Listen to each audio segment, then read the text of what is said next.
Hello everybody, my name is Colin and this is my $300 Mazda Miata behind me.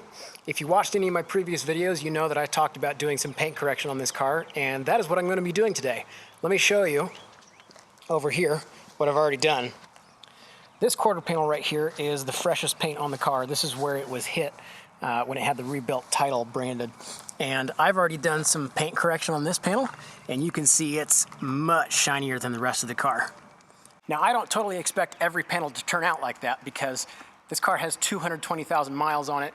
It's 25 years, it's as old as I am at this point. And it also has things like this going on. The clear coat's peeling on the front bumper where it shouldn't even have clear coat in the first place. It's got a turn signal that's busted up from when it got hit the second time. It's got paint missing on the mirrors. It's not a perfect car, and I don't intend for it to turn out perfect. But I figured I'd at least take this time while I have the resources to clean it up and show you how I do it. So here we go.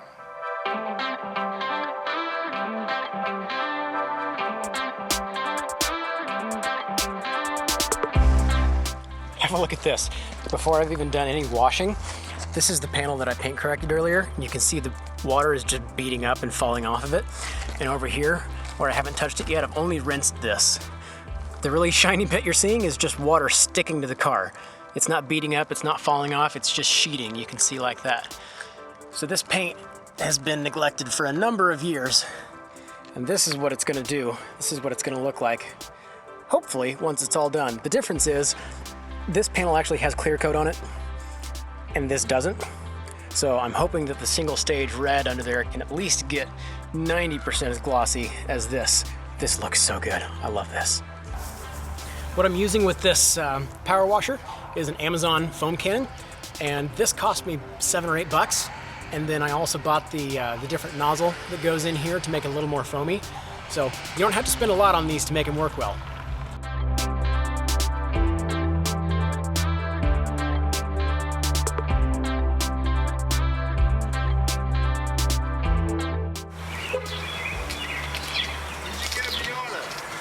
What's that? When did you get a Miata? Like a week ago? Nice. Yeah.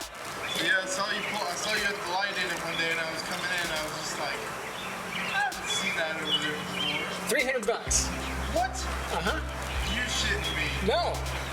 Man, I'm super jealous. I bought it broken. Yeah. And I fixed it. Nice.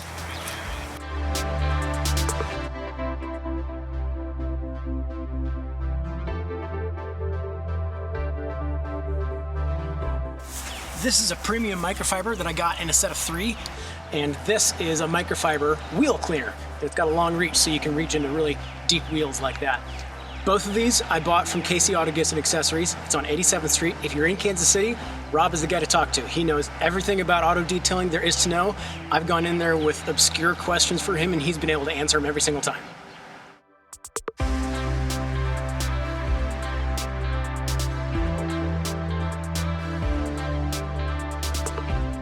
I'm really not too concerned about the cosmetic condition of these wheels. That's why I didn't use the heavy-duty wheel cleaner.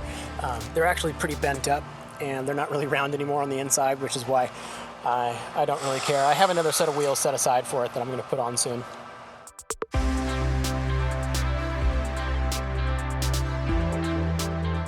The next step in your process of paint correction after you've washed the car is to do it all over again with these two things. This is a clay bar. Synthetic clay bar, and this is a lubricant of some sort. You can use a clay bar lubricant or just a quick detailer, and what this does is pick up all the baked on stuff that doesn't come off of the paint just with a regular wash.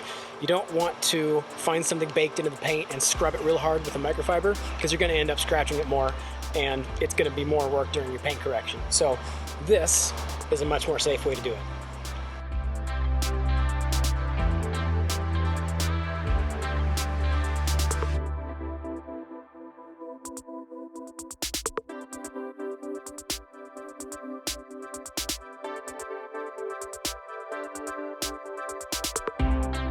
The reason I prefer a synthetic clay bar as opposed to a traditional piece of clay is instead of having to fold it inside and out every time you go over a portion of a panel and get a bunch of debris in it, this can just be rinsed off. And especially on a car like this that has over 200,000 miles on it and has kind of an unknown history, there's lots of debris on it, and I had to rinse this off quite a few times, and I'm sure I would have gone through 2 or maybe 3 clay bars just on this one car if I had a regular one, but this can just be rinsed off.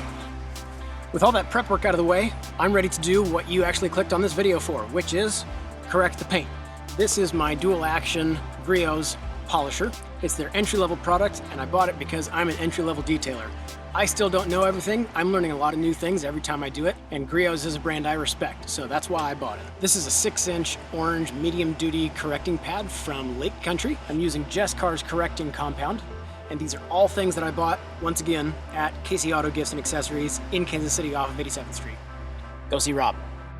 Once your panel is dry and you've taped off everything that you don't want to paint correct, this is my door handle. You're going to take your buffer with your pad on it, take your correcting compound, just put some little dabs across the pad. You don't have to do a lot per each dab. Use it like they tell you to use hair conditioner. Pick a low setting, something like 2. Dab it around your panel. Use the low setting to get it spread around. And once you've got it spread around, I'm going to divide this door into 2 sections. I'm going to stop about right here, do the left half, do the right half, and then I'll show you the results. Guys, I am so excited. Look how well this is turning out already. Here's the portion of the door that I've done, and here's where I have not.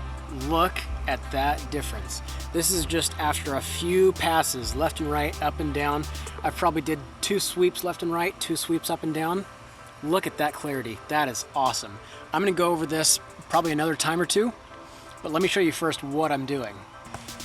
After I've put my compound on my pad and I dab it around, use speed 2 to spread it, I switch to about 4, and using just enough pressure to hold it on the panel, maybe just a hair more, you're not pressing very hard.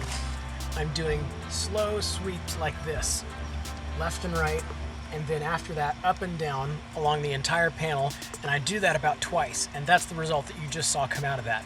Now on the Miata in particular, you can see there's a bit of red on this pad, and that's because this is single stage paint. There's actually no clear coat on top of this from the factory, so what I'm getting here is the red from the paint instead of usually what you would get on a more modern car is just clear, and it would kind of look white on the pad. Makes you think about, oh, what if I go all the way through? But I know there's probably plenty of paint on there, and I'm sure this probably hasn't been corrected before. Gosh, that looks good. Holy cow, look at that. Oh, just wait. Just wait.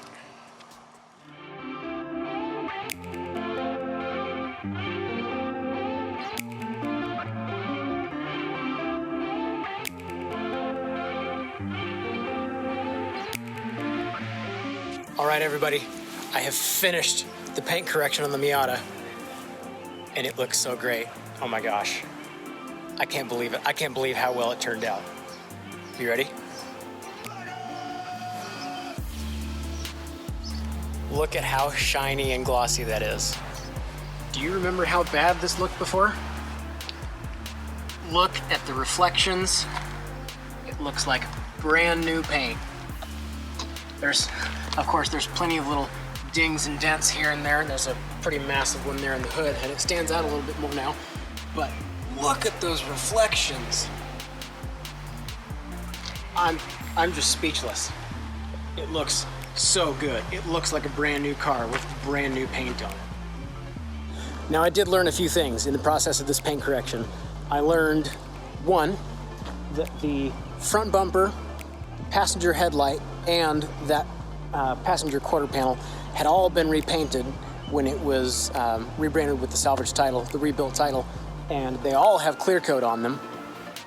So when I was buffing and polishing it, all I would get off on the pad was just clear or like a gray substance. And then when I went to polish everything else, the pad would just turn bright red immediately. And I also learned that the rear bumper at some point has been, if not repainted, just kind of touched up. And don't mind the lack of badges here and there. I took them off, and I'm gonna replace those with some new original factory badges. Now, as you can see, it's a lot glossier under here where the badges were than it is on the rest of the area, and it's just this panel. This is the only panel that gave me any issues. You can see how glossy it is there, and I didn't change my technique at all, but for some reason the paint that's on this panel was tougher than the rest of it, and it just wouldn't let me do quite as much as I did everywhere else. But I would call that a damn fine job. Now you may notice that I didn't paint correct the mirrors, and that's because I'm actually just going to replace them or paint them. I haven't decided yet. And obviously I haven't done anything with the front bumper either. I ordered some materials today to actually sand and repaint the front bumper, and I think with that I'll probably also do the two mirrors and just see how that turns out. So it's not done yet, but the paint correction is done, and I could not be happier with the result. So thank you everybody for watching. If you liked my video, if you found it helpful, please give it a like, give it a thumbs up, ring the little bell that tells you when I post a new video, and subscribe. You know what? I found that a lot of you, a high percentage of you, an alarming percentage of you, are watching my videos and liking them and commenting on them, and you're not subscribed to me. Fix that for me, please. Thank you. Bye.